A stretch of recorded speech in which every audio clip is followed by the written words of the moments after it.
morning, everyone. Thank you for joining us for episode 116 of Blowback, Exposing Imperial Decline. I'm Billy Bob. I am on the West Coast. I've got my co-host, Ian Kummer, from a suburb in Moscow. And I have Greg Rosen, our special guest from Chicago. I really need to go to my Facebook page and then make the stream available for the entire audience, the public audience. So I try and do that during the countdown, and it's always a struggle to do. So now I've done that. I don't know why it doesn't default to public, but it defaults to just me only. And so I got to change that every episode. And sometimes that 30-second countdown is not enough time. But today we are going to talk about ideology a little bit. We're going to start out talking about ideology. I think there is a struggle for people's perceptions. And I think most people aren't even aware, that there is an ideological battle, a struggle over ideology. And there's an ideological indoctrination, especially in the West. It's cradle to grave, from the time that you're born, the time that you die. And everywhere, we're being inundated with a certain perspective, a certain understanding. And it kind of is, liberalism, liberalism. And by liberalism, I really don't want people to get confused and assume I'm talking about liberals.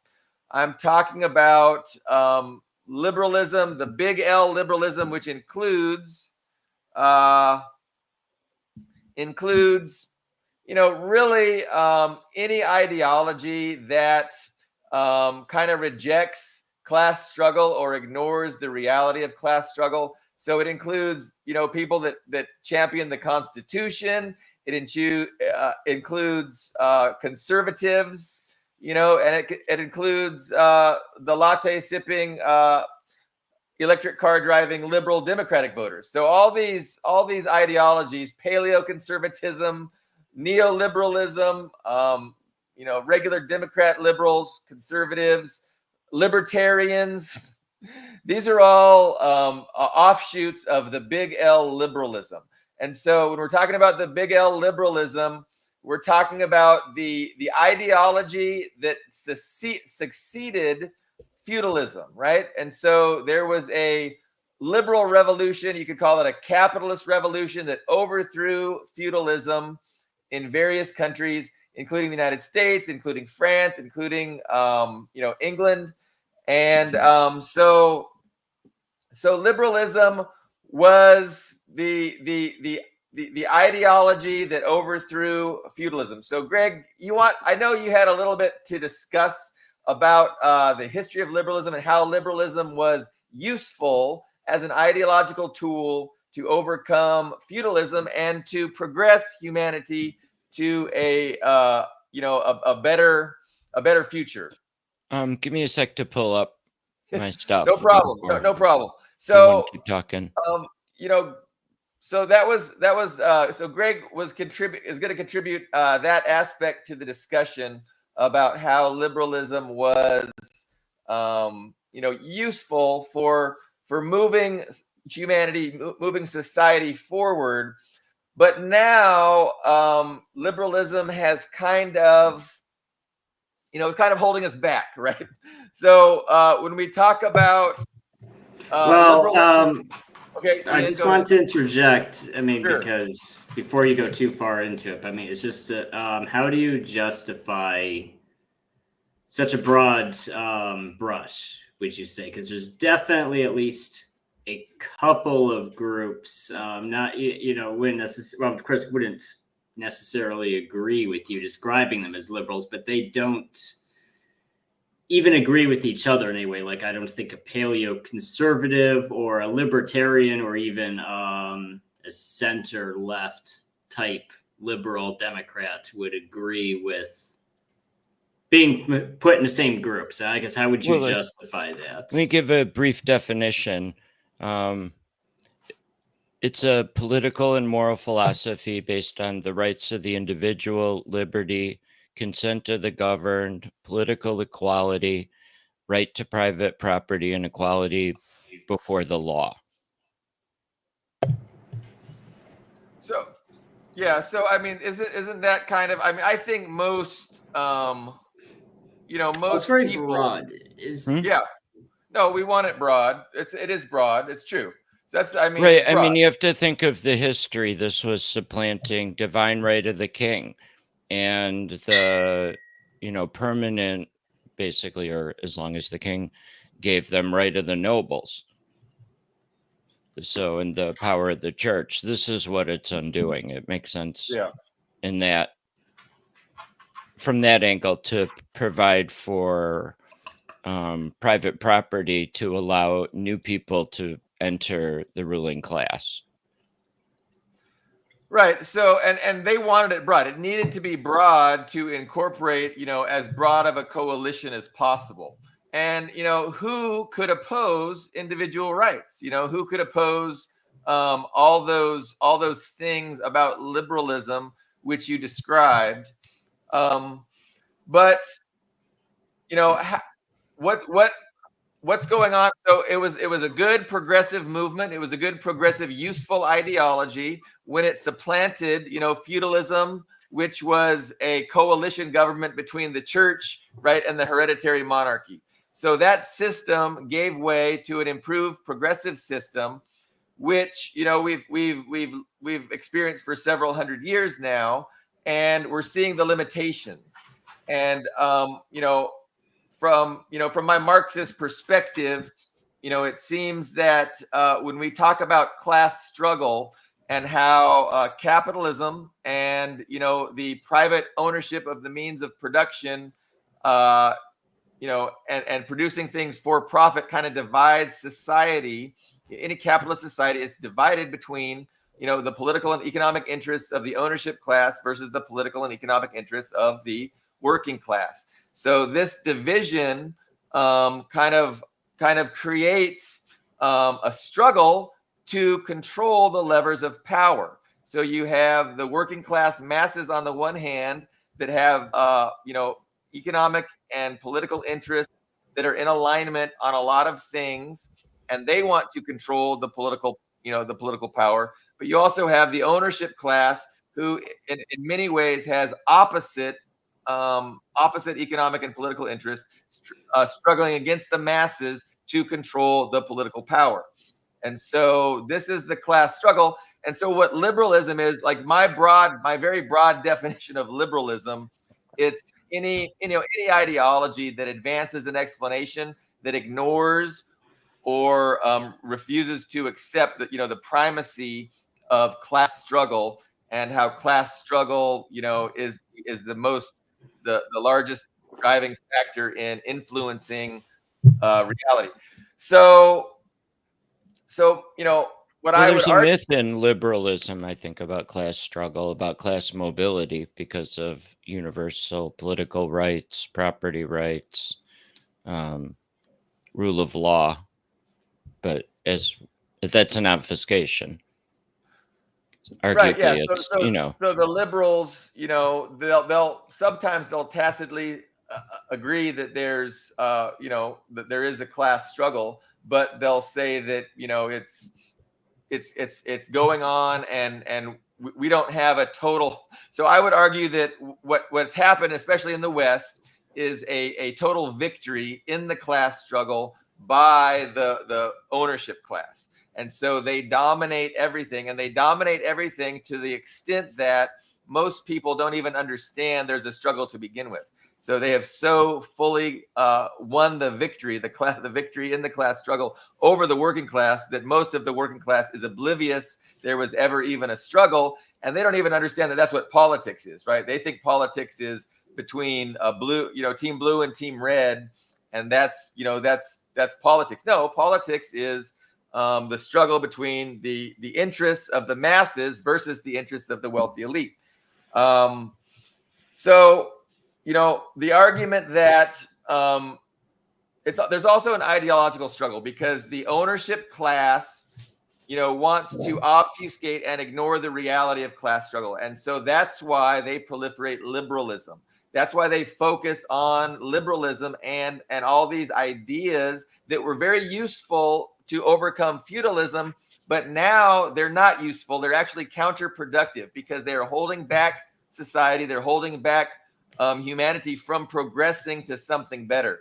And these principles, while they sound good, like individual freedom, human rights, free trade, free speech, freedom of the press, all these things are sounding like who could object? But when they're when these freedoms are directly controlled by the ruling elites, who are the ones that either give those freedoms or don't give those freedoms, essentially all what we have is oligarchy.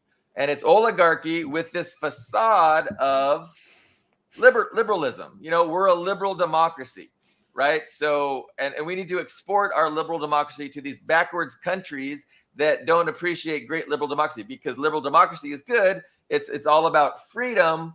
But yet in the West, what kind of freedoms are offered by the oligarchy? And who enjoys the freedoms, right? So of course, in the West, in the advanced developed countries where the oligarchy is under no threat at all from being overcome or overthrown in a revolution, you do have an allowance of freedoms, right? So I'm free to come on this this program, share my beliefs, because we have 12 viewers, right? And nobody really cares, and nobody's curtailing my freedom. But we know from history that these freedoms are very they're not universally allowed, right? So freedoms can be curtailed. And for instance, the freedom of John F. Kennedy, right? He lost his freedom. The freedom of Martin Luther King, he lost his freedom. Malcolm X lost his freedom. So the freedom, when freedom threatens the oligarchy, the freedoms go out the fucking window. They don't give a fuck about freedoms, and these liberal principles are always subordinate to the class interests of the oligarchy. So if we have a situation where there's an oligarchy in power and they offer freedoms only so long as those freedoms don't threaten their interests, it's, how are you going to call that a liberal democracy? Like, to me, you're making a mockery of reality by describing that situation as a liberal democracy, where liberal values are subordinated to the interests of the ruling class. So, I do have a question on what right. on that whole stability, that last point you hit on heavily, saying that you have free speech because we have 12 viewers, so we're not big enough to be noticed and shut down. But when there is a threat, they shut it down. I want to point out that in the last couple of weeks, John Kerry, Hillary Clinton, and Kamala Harris have all separately, not together, all separately have come out and said after the election we need to crack down on free speech. Specifically in the USA, they're pretty openly saying the constitutional right to free speech is a threat. Social media is uncontrolled. I think it was Clinton. Yes, it was Clinton who specifically said we've lost control of the narrative. We need. People are just going to their own sources, on YouTube or TikTok. And it's a danger. We can't control it. Mm-hmm. I think there was a quote from Hillary Clinton. We won't be able to control it. Well, who is we and what is the it, right? And this is the battle over perceptions that is taking place. And again, the ruling class, really, it's important to them that they win this struggle over people's perceptions. And as the threats mount against their share of wealth, power, and privilege, which is what imperialism is, right? So we've had a real big So the Western ruling class, ever since the decline of the Soviet Union, the dismantling of the Soviet Union, they've been preeminent on the planet, right? They've had preeminent power. And this preeminence is coming under threat. And so as these threats mount, they are becoming more and more interested in, hey, all this lip service and all this talk about liberalism and freedom, like we're going to have to curtail that because our interests are being threatened. So they're exposing themselves, as being anti-democratic, anti-liberal, and as just an oligarch dictatorship solely interested in maintaining and furthering, their own interests. So that's the principle at play when you see, these figureheads within these the ruling class. What are these people who are their representatives of the ruling class? They're exposing themselves. They're saying that we really don't care about liberalism or these liberal values. Those are the window dressing. Those are all there to obscure the reality of ruling class dictatorship, capitalist class dictatorship, and that's becoming more and more apparent. Now, the other thing that they like to engage in is, they want to make change the paradigm. So instead of focusing on it's the working class masses against the wealthy elites, which is the real bottom, fundamental, foundational political struggle that takes place, they want to obfuscate that. So one of the things that they've come up with is democracy versus autocracy, or freedom versus authoritarianism. So really silly paradigms that people buy into and that all the academics promote, the media promotes, and then this is all part of the battle over people's perceptions.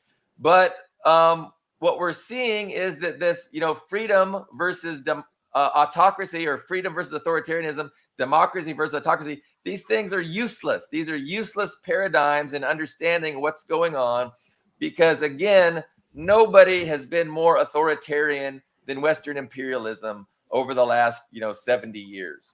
Nobody has been less democratic over the last 70 years than the Western imperialism.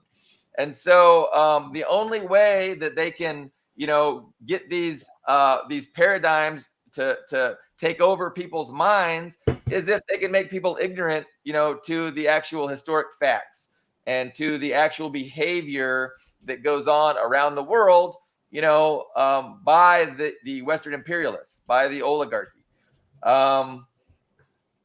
There's a lot of some commentary I see that I don't have time to read because I'm trying to keep a train of thought going. But do you guys have comments, questions about this basic premise that I'm putting out there? Well, I do actually. So it sounds like the overall arc of what you're saying is that class is the basis for everything that's going on right now. That and in almost every major problem that we're facing in our countries could be attributed to class. That you have a capitalist class or an ownership class that is in control. So everything from housing to healthcare to education access, all of this could be boiled down as a class issue.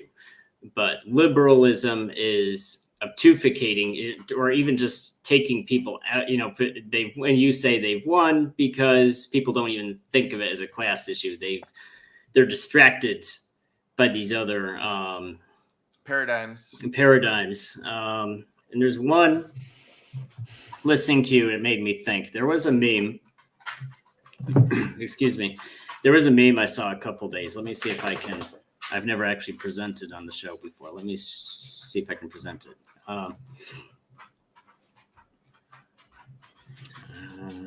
Yeah. I mean, okay. Can you see it? All right. Yes. Okay. So this is a meme I saw a couple days ago. This was on a pro-NATO page on Facebook couple days, and those of you who are listening, not watching, it's a picture of the NATO flag that says gay marriage is non-negotiable. And it was very interesting. So this is a post I saw on Facebook, and I read the comments for it, and it was the comments rag, and mind you, these were all Western, European and American pro-NATO people, and one of them said queerness, that was the word he used, basically LGBT issues are are important because they undermine the traditional power structure of adversarial countries. And that's presumably the tool that is used by NATO to undermine and then eventually replace those regimes.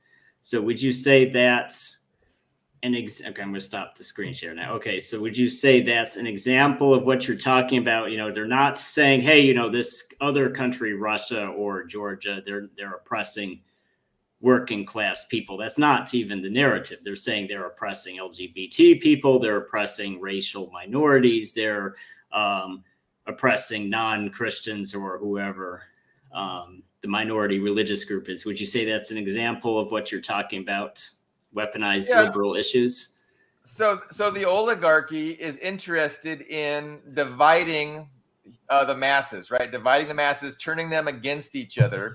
And so, of course, they use these very divisive cultural issues as wedge issues to divide the masses and turn them against each other, and to keep the masses from, again, unifying along their shared economic interests and political interests, and dividing themselves over these cultural signifiers and things like that. And that's not to say that the cultural issues aren't divisive and aren't important, but when we're talking about the class struggle, like, they're secondary, right? So primarily is the need to, overthrow the dictatorship of the capitalist class, put in place a party that is a representative of the working class. So, China managed to do that in 1949. There was a civil war, and, the party that represented the masses was victorious against the party that represented the elites and the Western Empire. We saw the same thing in Cuba. Of course, the same thing happened in Russia, in 1917. But we don't have any power. Like, we're powerless. Like, we don't have representative government. Right now, the government represents the wealthy, the ownership class. And so it's, for us to argue about abortion, or, should we have the option to, I don't know, just, to think of the most extreme thing, to have, men and women's sports, whatever. These are distractions. These are there to divide us and to get us focusing on issues that are not threatening to the interests of the ruling class. And so no, it's a very difficult struggle for the masses to unify and overcome these divisive tactics of the ownership class. And they, for one thing, they own the platforms of mass communication. They own the platforms of social media. They can censor us. They can put out their messaging nonstop. They can spam it 24/7. And these are all just very difficult things to overcome. But we have an ideological battle taking place, and we're having a battle of over ideology, of conceiving our conception of what is happening. And I just think it's important to throw out conceptions like, we are a liberal democracy and therefore we're superior to these other countries. Like China, they're an authoritarian dictatorship. Russia, they're authoritarian and they hate gay people. Iran, they're authoritarian and they also, hate gay people. So, these aren't useful ways of conceiving of reality.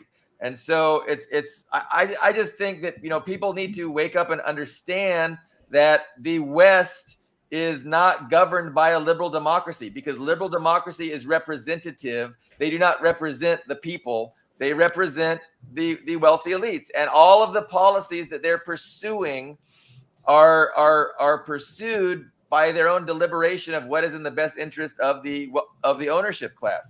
They really do not see us as people to represent, or people whose interests needs to be furthered. They're looking at their own narrow interests, and then they're deciding their policies based on their own narrow interests. And for that reason, they're always subordinating their freedoms, their allocation of freedoms, that's being subordinated to their political and economic best interest. And so when you have a situation where their liberal values are always perpetually being subordinated to their own pursuit of their hegemony and their political and economic interests, that's not a liberal democracy. That's an oligarchy. It's a dictatorship of the ownership class. So I think that's just very important to hit home. And I don't know, I'm probably repeating myself and boring everyone. So give me some feedback. I think this is old, right? Marx in the Communist Manifesto said the bourgeoisie has exclusive control in a representative democracy.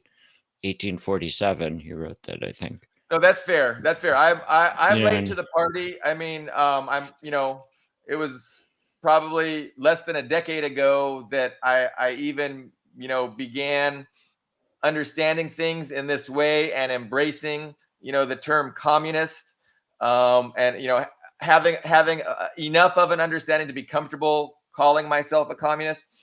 But but in this country, again, you have this ideological struggle. You have all the ideas, because Marx also said that, right? The ideas of any age are the ideas of its ruling class. And so there's a reason why communism is seen as synonymous with mass death, mass poverty, and authoritarianism, right? Gulags. Like there's a reason for that. And there's not a historical reason, there's an ideological reason. And there's also the reason because the press is controlled by, the ideas are controlled and governed by the ruling class. So it's no surprise that that these terms that are appropriate and would allow people to have a rational perspective and a perspective grounded in reality. That's not in the interest of the ruling class. Their interest is to disenfranchise us from the political process, totally detach us from reality, turn us against ourselves, and that's how they're going to be able to maintain, their rule and their hegemony and their dominance. And that's what's interests them.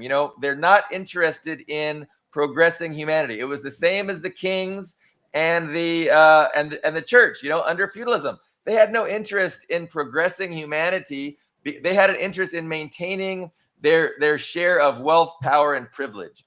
And it took a revolution. It took a liberal revolution, a capitalist revolution, to undermine the existing power structure. And we're finding ourselves in the same place today where liberalism, quote, liberalism is no longer a progressive force. It's a regressive force, and it's maintaining this reality of oligarchy, and it's keeping us from progressing to a better, a better society that is not constrained by the dictatorship of the wealthy elites, because but look, if you're a wealthy elite, there's no such thing as a better system. It is impossible that our system could be any better. You have all the wealth, all the control, and so you're not, it couldn't be better for you, right?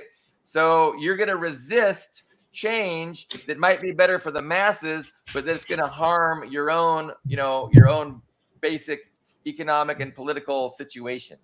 So it just makes sense that they're resisting that. But there's parallels. There's parallels between how liberalism was able to overcome feudalism and how socialism is struggling to overcome capitalism and progress us. It's really progress. And so to talk about progress, I always go to China because I think China is one of the preeminent cases of how progress and improvement over the status quo is possible. I could definitely get into that, which might be a little controversial. Or we could button up my diatribe and move on to an entirely different topic. I'm open to whatever. So I have a question for both you and Greg. Clausewitz, who is the famous Prussian military theorist, so not an economic theorist, not anything immediately pertaining to Marx or what he was talking about, but he, in very broad terms, described war as positive and negative goals. A negative goal being wanting to keep the status quo, and a positive goal wanting to change the status quo. So in the most literal example, if I want to keep my territory and you want to take some of my territory, that means you have the positive goal and I have the negative goal, right? You want to take some of my territory and I want to keep it. So from the way you're describing it, you're describing it as the establishment, as I'll call it, the liberal establishment has negative goals. They don't have positive goals. Would you say that's true, or am I misunderstanding what you're saying? I would say that's true. I'm not sure if it fits your example perfectly, because they're trying to maintain their share of wealth, power, and privilege. And they're seeing threats to that wealth, power, and privilege increase. And as those threats increase, they're they're taking their mask off and they're showing us that they really don't give a fuck about these principles, which during peace times and when they're unthreatened by anything, they're happy to an extent to allow those freedoms for us. But once those freedoms become a threat, they definitely prioritize their own wealth, power, and privilege over, granting us our freedoms. And by the way, we're talking as citizens in the imperial core countries, we have freedoms, but they've never granted those freedoms to people in the periphery who they see as people just to exploit, right? They see countries as nations to remain impoverished and to extract wealth from. And so the people in those countries, they've never really offered freedom to. The United States has engaged in a violent overthrow, a violent regime change operation every year since like 1945. They've averaged about one a year of these regime change operations. A lot of the times they're overthrowing democracies, popularly elected governments, and to install dictatorships that will, again, play ball with Western corporations and just do what they're told as far as, their political activism, geopolitically speaking. So incorrectly managed democracies. I don't know. See, that's maybe my point of disagreement, because I don't see it as entirely negative. Because yes, I think you're right. There's a lot of maintaining the status quo, but I also see changing the status quo. So saying we're going to actually. You could say for example, what we were talking about, cracking down on social media. We could say that's a negative goal because they see it as a threat. But you could also see it as they want more control than they already have. So I think there's also a positive goal here. The establishment, the ownership class themselves want more than what they have now. Well, historically, the press was limited by you had to have money. So we had more democratization with social media that has to be fixed. Is the way the technology is causing them headaches, right? Because they're trying to figure out how to deal with the technology and maintaining their control over the narratives, over people's minds, over people's perceptions. And it's a struggle for them. It's not an easy job, to run an empire and make sure enough people, they don't have to have everybody, but they've got to have enough people believing in their bullshit to maintain, their agenda. And so in 1921 there's a letter from Lenin where he wrote, all over the world, wherever there are capitalists, freedom of the press means freedom to buy up newspapers, to buy writers, to bribe, buy and fake public opinion for the benefit of the bourgeoisie. So that's 100 plus years ago. This is one of the ways in which freedoms have been very subjectively granted, right? Because I don't have the freedom to buy a politician, to buy a political party, to buy a platform of mass communication. I never did, and most people don't. Those freedoms are solely for those people who are interested in maintaining, the oligarchy and maintaining the rule of the ownership class. So that's safely on YouTube in front of 25 people, we're okay, but right? I wish we had 25 people. Man, if we could just get 25 viewers. Well, there's the whole, there's the whole joke, I have the freedom to stand in Times Square and shout, Ronald Reagan is an idiot, right? And like you said, that's not a threat to anyone. Ronald Reagan isn't scared of me shouting that Ronald Reagan isn't an idiot. But what they're talking about now, it does sound like they don't actually like that. They don't want you to have the right to figuratively say Ronald Reagan's an idiot in Times Square. You can't, they don't really even want you to say it on Facebook. Well, it seems like that does seem like a step up from where we were. I'll bring up COVID. I think that what you're describing is explained by the threats are mounting on their control over the narrative. And as those threats are increasing, they're cracking down more and more. Like, I don't think they care about if some idiot, yells, Ronald Reagan's a jerk. It's not that per se. It's the fact that, people are realizing that this government isn't representative, that the establishment is, it's established to represent the interests of a very small group of people who are obscenely wealthy and who have political and economic interests that are vastly different, oftentimes oppositional to the masses. But you do bring up, one of the ways in which the West, attacks its enemies, right, abroad. So, for instance, China was able to overthrow the government, the government that represented the wealthy elites and the Western imperialists, and they put in a government of, by, and for the masses. So this is the Communist Party of China, and they also regulate speech, right? So China, that's the thing, because we're in a global class struggle. We're in a fight against Western imperialism, and so nobody is allowed. Nobody is secure enough to allow just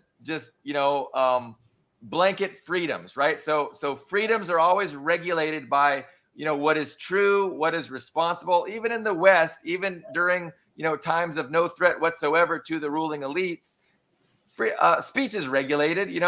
Person, place, and time. There's always limits on what people can say and what people can do. But the West historically, and even today, obviously attacks China for its lack of freedoms. But the reality is that China is, it doesn't pretend to be a liberal, right? It doesn't pretend to be liberal. It doesn't pretend to be motivated by promoting freedoms for the sake of freedoms. So China will tell you, I don't want you to have the freedom to lie about the government, right? Billionaires should not have the freedom to come in, buy up all of our platforms of mass communication, and spam our people with divisive lies. Like, that's not a freedom that China is wanting to embrace. So a government of, for, and by the people isn't going to be one that promotes freedom for the sake of freedom. They're going to promote the interests of the working class, the interests of the masses, and they're going to promote those over the oppositional interests of the wealthy elites. But that doesn't mean that they're going to promote freedom for the sake of freedom, especially the irresponsible use of freedom. Because so that's just one. I'm kind of illustrating how the term freedom is so misused and perverted in the West, right? Because it kind of has good PR. The word freedom is great for advertising. Hey, freedom, we're free. We want to be free. But when you think about it, free to do what? Freedom for who? Like, these are important questions which are not ever discussed within, the mainstream media or, the Western echo chamber, because any critical scrutiny of these kinds of topics, you're going to start realizing, well, wait a minute, I don't have the freedom to buy a political party. I don't have the freedom to spam my ideas or opinions into everybody's brain. So, are these really good freedoms that billionaires should have? So yeah, China says no, but also China is more under threat, right? They have more threats, and as a result, they need to take more safeguards, and they need to have more, they need to be more defensive, and they have to, be more secure, more overt about limiting, what people can do, because they are under attack, because there's a desire by the West to overthrow them, to destroy them, to infiltrate them, to take over their country, their society, their economy, their resources. And so they've got to defend against that. The United States doesn't. So given these, differences, that does explain somewhat the lack of overt pandering to these ideas of freedom that you see in the US that you don't see in China. But I hope I made sense of that. I probably didn't. Well, I think you could say China openly is trying to maintain a dictatorship of the working class by the Communist Party, where we are informally maintaining a dictatorship of the capitalist bourgeoisie. No, I would definitely agree with that, but that's because I kind of understand these ideological issues. I think most Westerners, if you try to tell them that China is trying to maintain the dictatorship of the proletariat, they would say that's a terrible thing, right? Whereas if they knew better, they would say that's a great thing. When they hear dictatorship, their minds shut down due to their cradle to grave, indoctrination. But no, I would certainly say that too, Greg, and it would be, it's something to support, given the reality of current global class struggle, where you have, the empire of the Western elites, trying to take over the world and trying to, it's this inexorable, it's unstoppable drive to conquer and control everything. And so, it's the nature of capitalism. It's the nature of the oligarchs to attack everything they don't control in the hope that they will be able to control it. So, what else have we beat this dead horse, or do we want to continue? Any other thoughts? Yeah, you're muted, Ian. You're muted. Okay, because my dog is barking, so I turn off my microphone, then I forget to turn the microphone back on when I want to say something. So, how does nationalism play into this? Because I think your point about China, I mean, it's true. They have the Chinese dictatorship of the proletariat. So there is a communist system, but it applies to other countries besides China. And it's a true statement. If a country, I think there's a lot of countries like Russia. Russia, I think, is a very liberal country in the sense. Russians are very individualistic, and that's been true a long time. That was true before the Soviet Union. That was true during the Russian Empire. It was true even during the Soviet Union. That was true after the Soviet Union. It's true.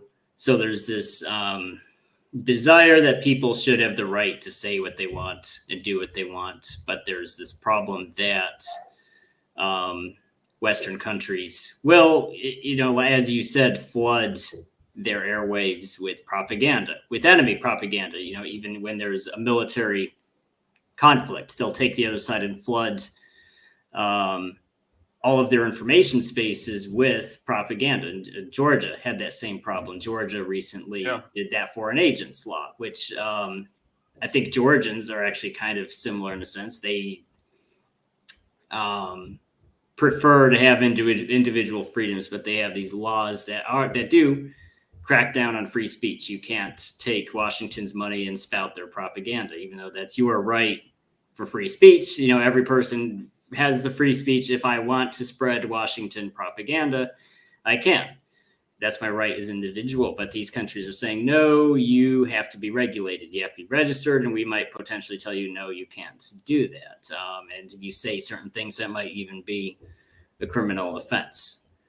And the reason I bring up nationalism, because that's not, it's not a class struggle issue, because you could even say that in some cases this actually goes against class struggle. You could be a communist in Russia, or you could even be a communist in China, which is already communist, but you could be like, well, I feel this is not the brand of communism I want, or I want this country to have communism. So I see these talking points coming from the USA that align with what I believe. So I'm going to spread them. Then that government's saying, no, you can't do that. So it's not. So I guess how would you deconflict nationalism and the class struggle? Because they align, but they don't always align. Sometimes an individual's interests in class struggle go against a nation's interests. Because Yeah, how would you deconflict that? I can jump in, but I'd like to hear Greg before I start diatribing. Yeah, I mean, generally Marxists are not in favor of patriotism and nationalism if it's an imperialist country.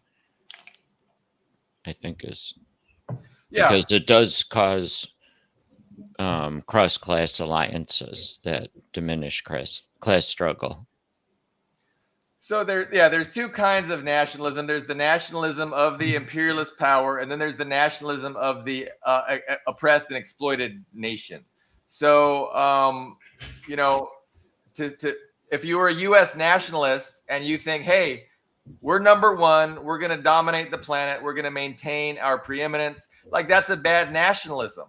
But if you're a Russian citizen and you're like, hey, I don't want another Yeltsin, I don't want another Western puppet controlling my government because I'm a nationalist. I mean, that's good nationalism. I think there's good nationalism in the United States. I think good nationalism in the United States says, it's from the working class perspective. It's seeing internationalism.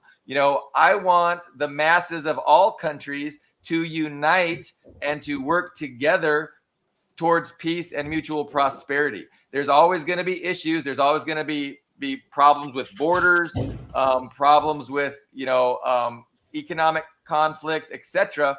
But generally speaking, we can work those out. And if we're worried about justice and morality and the real honest interests of the masses of every country, we're gonna be on the same page to a very big extent. So I don't see nationalism as a bad thing. Nationalism, if somebody has the framework of a nationalist, it is different than somebody who has a framework of international class solidarity, right?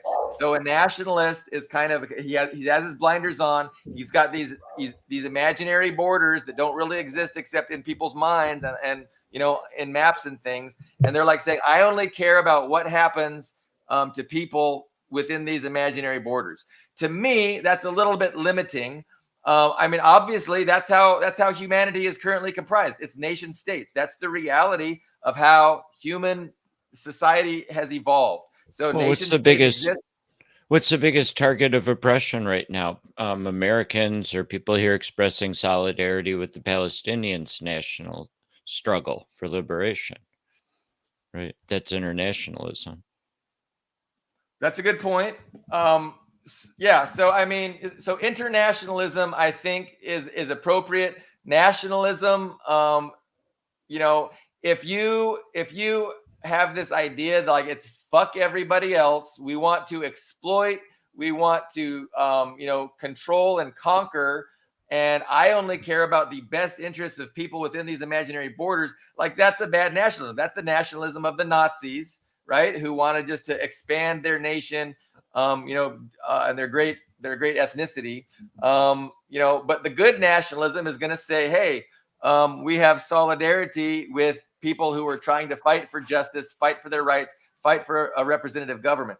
But again, I don't think you can really, like, people need to appreciate the class struggle. They need to appreciate that under capitalism, if you're going to have privately controlled means of production, there's always going to be this division between the interests of the owners and the interests of the workers. Sometimes those interests can align. So in China, those interests have aligned to a large part in just creating a society that is advanced, right? That is, proliferating what are those things called? The productive forces, like increasing the productive forces, becoming the manufacturer of the world. That's great for China and it's great for humanity. And so the Communist Party of China has managed to win over, the ownership class to the interests of the working class. But in the future, there's always room. They're on the same side. They're just better managed than most ownership classes. Right. So the party, the political hegemon disciplines the ownership class, and it subordinates the ownership class to the dictates of the party. And again, the party is interested in furthering the best interests of all of China, not just the wealthy elites. So in the West, it's totally different, right? The West is dominated by a political party that is of, for, and by the ownership class, and they literally see the people as people that need to be disenfranchised, turned ignorant, turned against each other,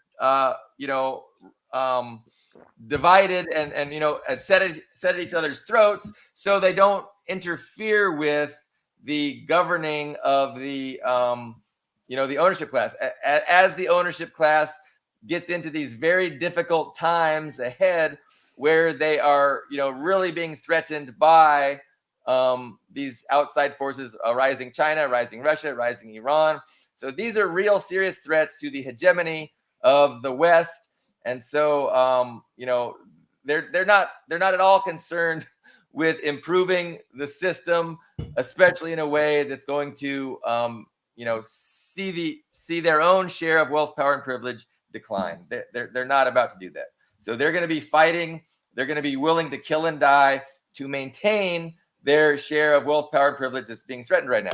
But yeah, no, I'm really probably ready to change topics. I don't know about you guys. What do you guys think? Well, if we change topics, what do we have to segue into? Or do we want to just have a short program, I guess? That's a good question. We could talk about the Middle East. I mean, there's West Asia. There's a few things going on. Greg, are you prepared to segue us or to? Well, I have something. Maybe it's related to what we're talking about, and maybe it pertains to the issue of class and nationalism. So lately, it's very much every American election recently has been a zero-sum game, and by a zero-sum game, I mean it's us versus them. It's the end. If the other side wins, it is the absolute end of life as we know it. And that's been particularly troubling after the war with Ukraine started and with what's going on with what Israel is doing in Gaza. And this especially pertains to Democrats because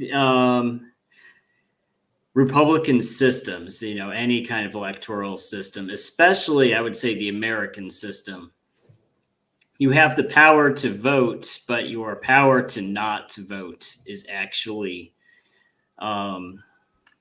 more powerful than your power to vote. And what I mean by that is because if every single person in the USA voted, so if we just had 100% of the adult population voted, obviously the party that had the most voters would win. But what happens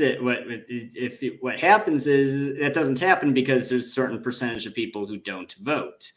So choosing not to vote can actually be more meaningful than voting because you have control. You can't control what the other party does, but you can control what your party does. So Israel specifically, if Democrats knew that supporting Israel meant they would lose elections, they would stop supporting Israel. Like they absolutely would. Like you can't afford to lose every election. Like if Democrats just lost the presidential election, if they lost the midterms, if they just knew we're just going to get destroyed in every election. And it wouldn't even need to be a huge segment of the population that did that. It wouldn't even like if just 25% of Democrats said, you know what, I'm just not voting Democrat, or maybe even some of them said, you know what, I'm going to do a protest vote. I'm just going to deliberately vote Republican just to screw with Democrats until they stop supporting Israel.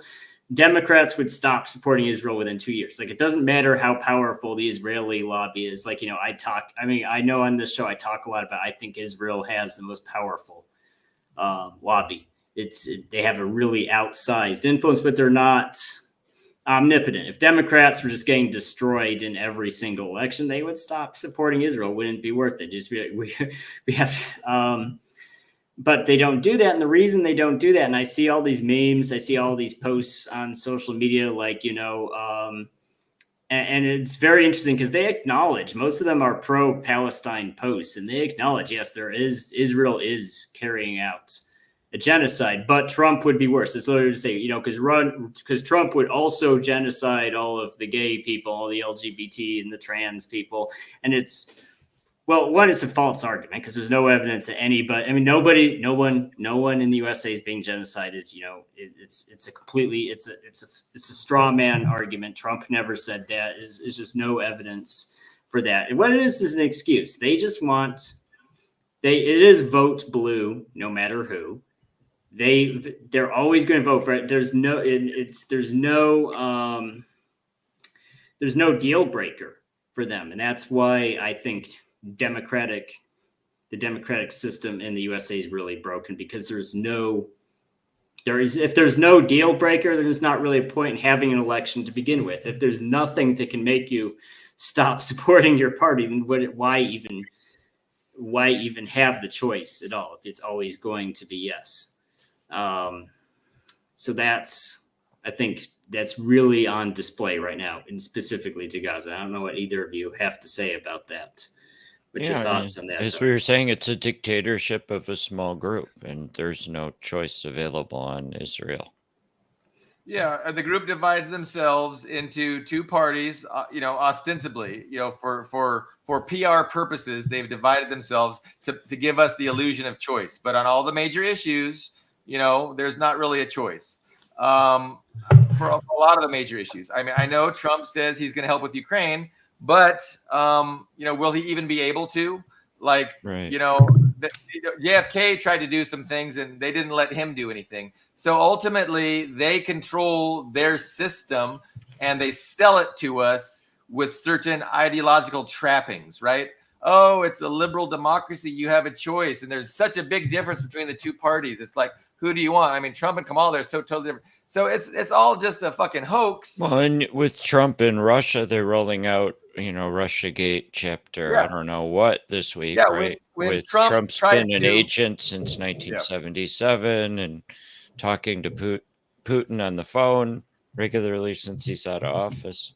So I don't see the electoral system. I don't see their political system as something that the people can really influence, right? So the whole electoral process isn't geared towards the people influencing policies. They don't want us influencing policies. They want the freedom to decide and implement whatever policy they need to. And they can do that to a very great extent. And they can sell it to us because they own all the media, and they can just justify it and shove it down our throats. And most people are just going to buy it and accept it, because most people's lives are relatively better than, say, your average Haitian or your average, Honduran. And so they can tell us how good things are, because at least we're not like one of those communist dictatorships in Guatemala. Of course, there was no, but people aren't even gonna know that. So they can get away with telling ridiculous shit. A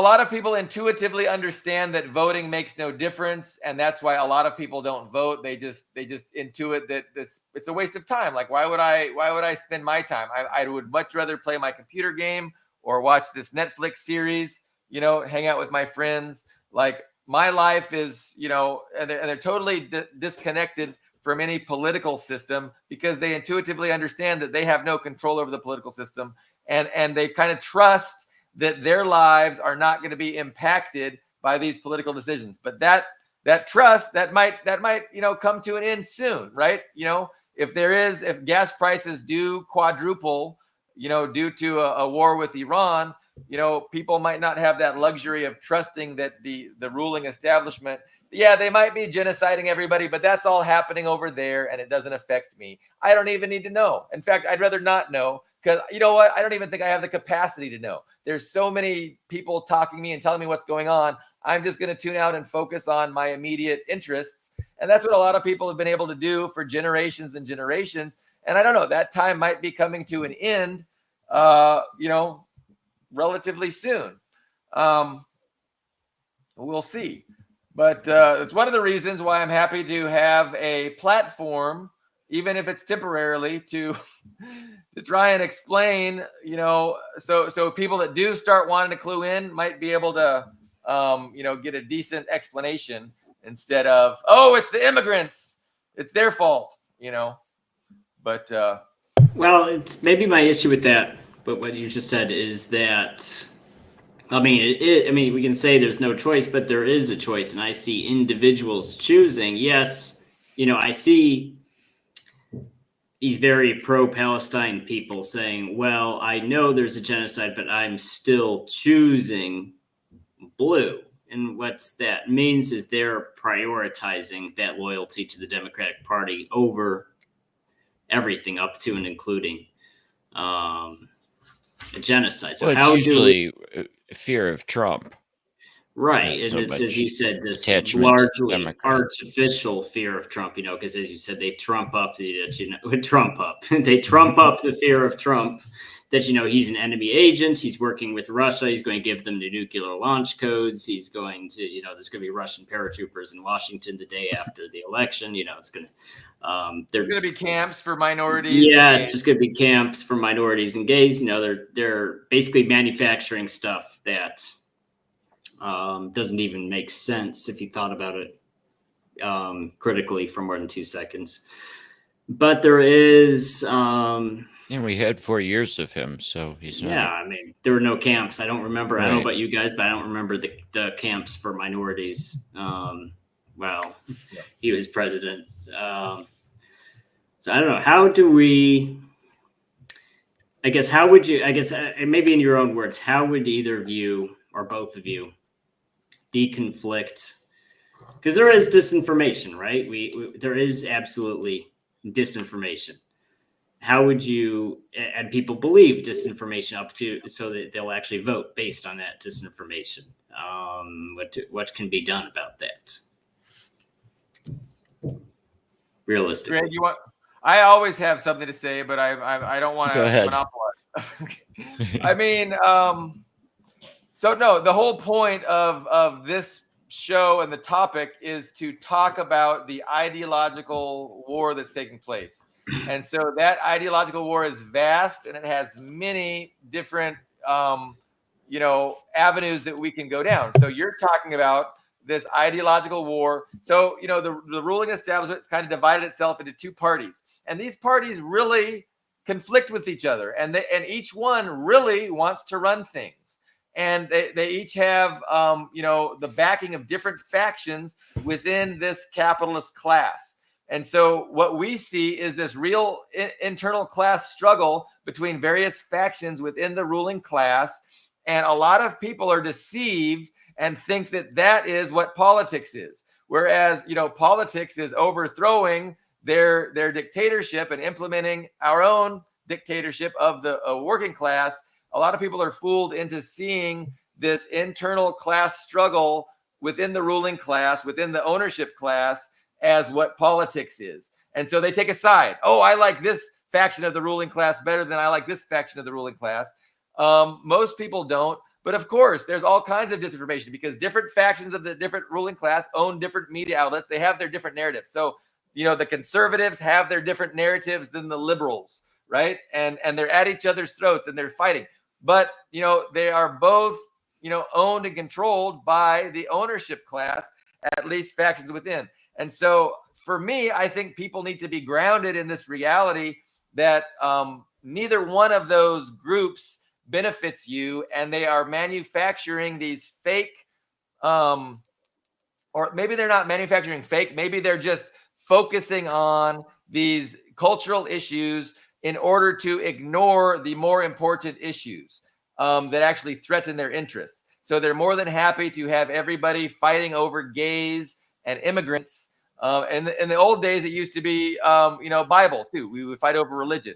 I don't know. There's not a lot of fight over religion these days, but I guess religion does, of course, play a part when we talk about Zionism and Christian Zionism in support of Israel. That definitely has a Abortion. big component to it. Abortion, yeah, that's also religion related.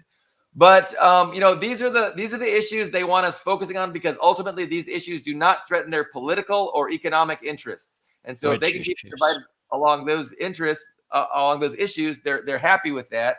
And I just wish people wouldn't buy into that. I wish they wouldn't think that that's the totality of what politics is. I wish they would understand that real politics is overthrowing this fake, duopoly, which is really just one system, and it's the ownership class. But that's what I would say, Greg. Yeah, I mean, in terms of the election, I noticed a lot of attack on Jill Stein, who's, because of Palestine, I think is threatening Harris. Jill is very impressive, and I think she articulates a lot of common sense socialist, like what I'm talking about. And Bernie Sanders kind of did too, I mean, when he was running, he gave lip service to it at least. But I mean, unless your focus is class struggle and explaining to people what I'm trying to explain, on this program today, you're really not, you're kind of endorsing the system. You're endorsing this false idea of liberal democracy. And so I think what I would say is stop calling this a liberal democracy, start calling it an oligarchy. And if you don't do that, you're kind of on the wrong side, because you're tacitly endorsing this system if you call it a Where you democracy. Equated a liberal democracy as the system whereby the oligarchy maintains their dictatorship. Yeah, don't do that. Like, because liberal democracy actually means something. It actually means a desire, a true, to prioritize these rights, individual rights, to prioritize these things over any other consideration. And that's not what we have today. We have these liberal values are being, subordinated to the interests, to the interests of maintaining political power, maintaining economic control. These are what's important. I mean, I think we have a little difference. I don't think liberalism's broken. I think it's working as it's supposed to. There was, free speech has always been limited by different, communists have been outlawed since the 50s, right? In World War I, people were thrown in prison for talking against the draft. So there's new forms of restrictions, with social media now, but there's never been freedom of the press. Yeah, no, you can definitely make the case that liberalism was designed to have the ownership class become the ruling class and to overthrow the church, overthrow the hereditary monarchies, come into power and maintain their power. And so that is the purpose of liberalism. Right. And in our Constitution, it was initially explicit. It was the rights were limited to the white male property owners. Right. Yeah, totally.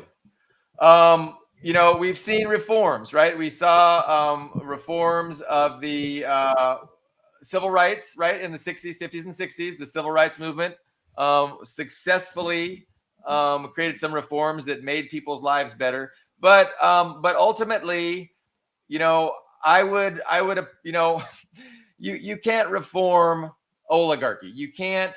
I mean, you can to a point, but I think if we really want to keep a third world war from happening, if we really want to keep, a nuclear event, like, we need to start calling out the reality of the situation, right? And so let's stop referring to this as a liberal democracy, because I don't know that. But you're right. You're making the argument that we should just liberal democracy, yeah, but we don't understand what that means. No, that's true. That's a good point. Either one of those, I think, is okay to do.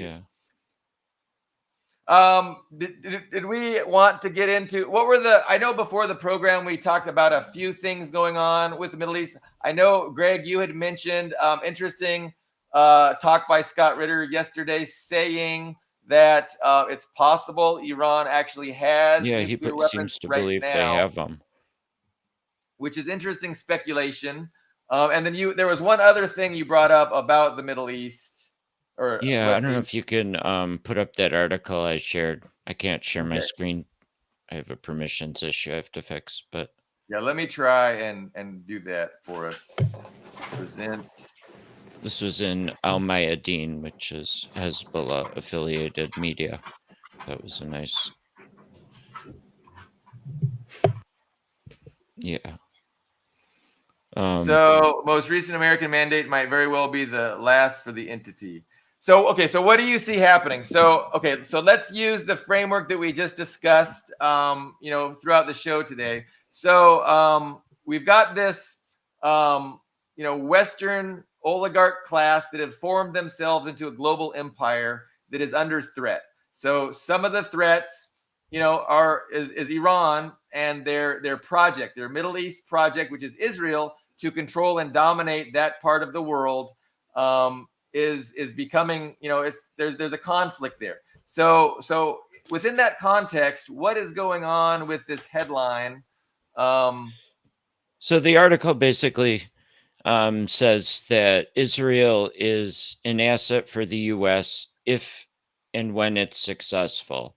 Historically, the U.S. got really interested in Israel in 1967, and after the 1973 war, put them on permanent aid.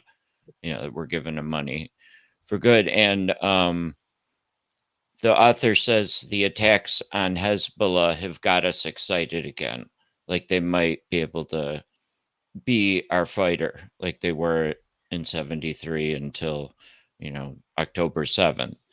So the theory is that the US is not willing to get involved directly in any of these wars beyond air defense, but we're giving Israel a free rein with the goal that they can do Iran regime change, and get Yemen and Iraq under control, and in exchange they get Lebanon, Jordan, whatever they can conquer, and all of Palestine.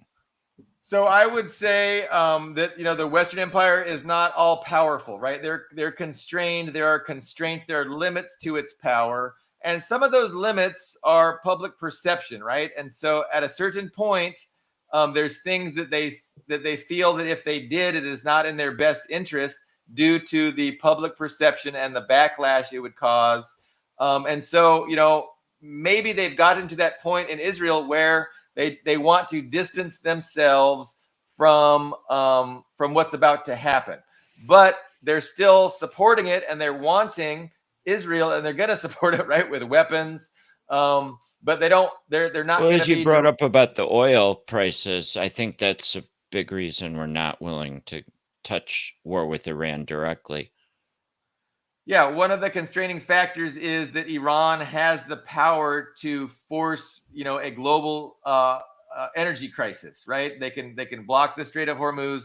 They can take offline a large percentage of the world's energy, and that would definitely have a catastrophic effect on the global economy.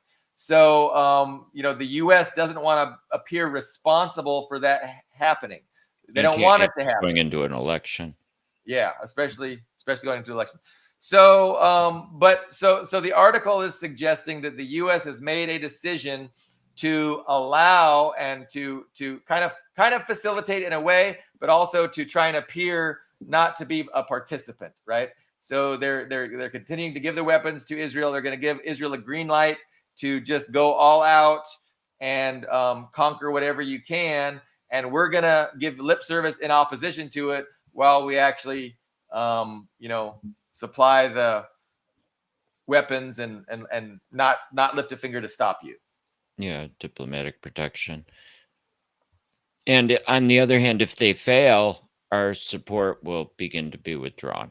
This is what the article, because we depend on them winning. At that point, what good would Israel be to the empire? So I mean, that's interesting.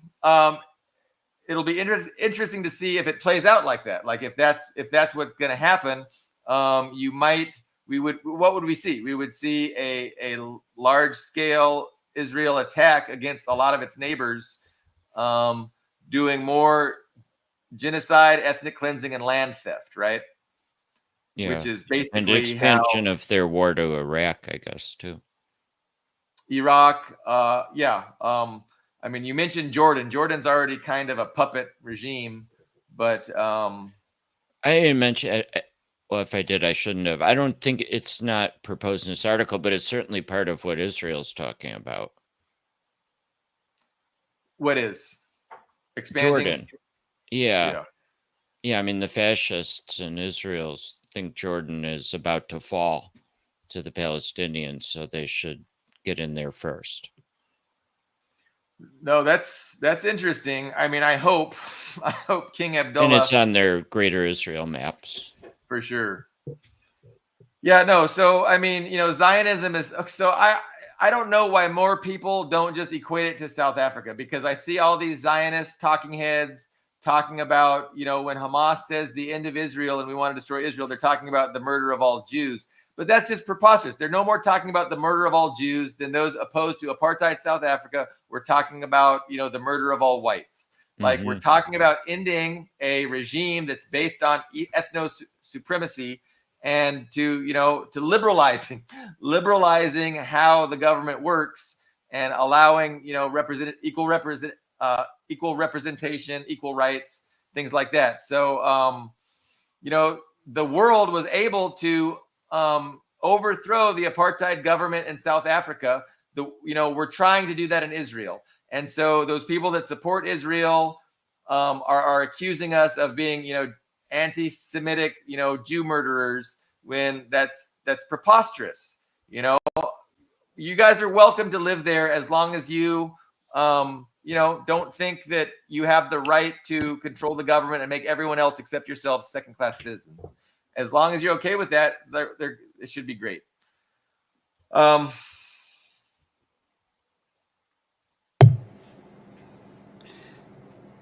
else Ian? we got? Nothing. Well, okay.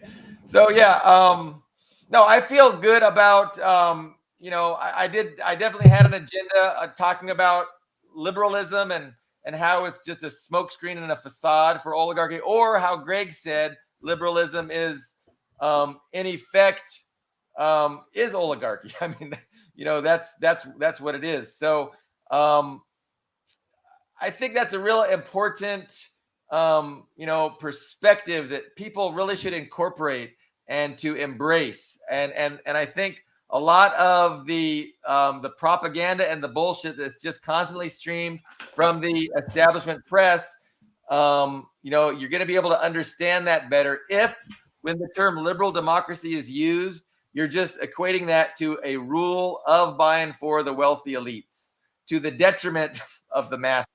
But that word has great PR, liberal democracy. It's got good PR, and so a lot of people don't equate that to the detriment of the masses. They see it as a good thing for the masses, but that could not be more false.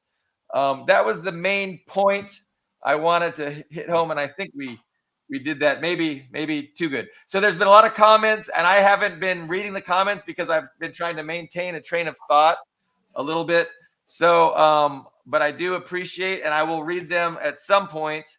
And maybe if there was some good ones, we can address those on Tuesday. Wanted to jump in a little bit.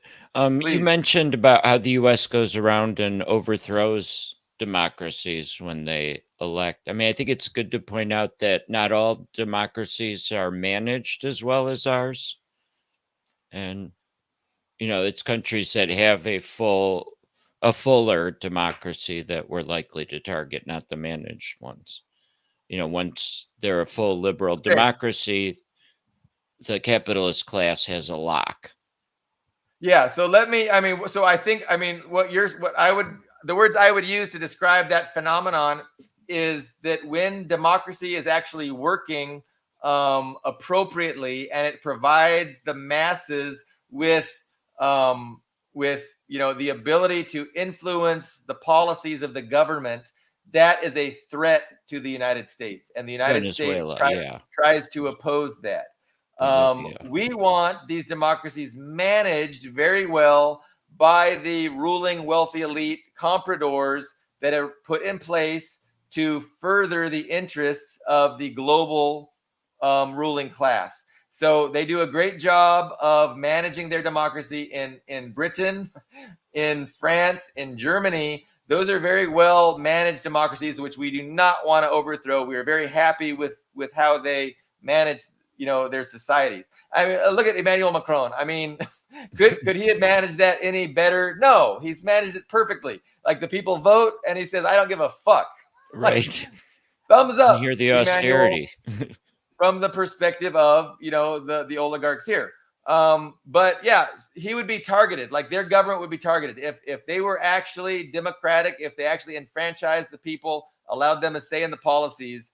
That government would start coming under attack in the press, politically, and we would assassinate them if necessary, and we would fucking invade them if we had to. That's just how history has played out since 1945. That's just the history of things. But yeah, no, okay. I think we can wrap it up. Any last thoughts before we adjourn till Tuesday? I like ideological discussions. I think it's really important to talk ideology in addition to current events. Sometimes we focus more on one than the other, but I appreciate the comments and the viewers. Hopefully they found it interesting. And we will be back on Tuesday with another episode 116. Thank you very much. We will see you then. All right, guys.